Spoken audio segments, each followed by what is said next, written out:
ტელეარხი 25 ჟურნალისტები Facebook-ში დისკრიმინაციული გვერდის შექმნის პროვოცირებაში პარლამენტის ვიცე-სპიკერ მურმან დუმბაძესაც ადანაშაულებენ. მეოთხე არხი მთელი დღის განმავლობაში ცდილობდა დუმბაძესთან დაკავშირებას, თუმცა მან ჩვენ სატელეფონო ზარებს არ უპასუხა. და დღის სხვა ახალი ამბები და კიდევ ერთი განცხადება, რომელიც პროკურატურაში სავარაუდოდ მედია ვასაძის წინააღმდეგ შევა. დოდო დიასამიძის თქმით, ადამიანის უფლებათა დაცვის კომისიის თავმჯდომარემ მეოთხე არხის პირდაპირ ეთერში მისი პერსონალური ინფორმაცია გაავრცელა და მას და მის მეუღლეს შეურაცხყოფა მიაყენა. შეგახსენებთ, დიასამიძემ ვასაძის წინააღმდეგ პროკურატურაში განცხადება ერთხელ უკვე შეიტანა. მაშინ მოქალაქე დეპუტატს ფიზიკური შეურაცხყოფის მიყენებაში ადანაშაულებდა, თუმცა საქმე ამ დრომდე გამოუძიებელია.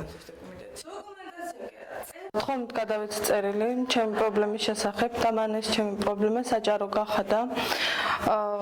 მე ამის გამო მექნება დისკომფორტი და შეურაცხყოფილად გძნობ თავს და აუცილებლად ვაპირებ, რომ ამ თემასთან დაკავშირებითაც მე მის წინააღმდეგ შევიტანო პროკურატურაში სარჩელი.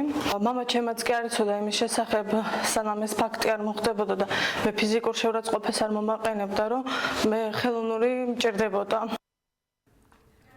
აქვე აღნიშნა, რომ დოდო დიასამიძემ მეოთხე არხში თავად მოვიდა და ამ განცხადების გაკეთება ისურვა.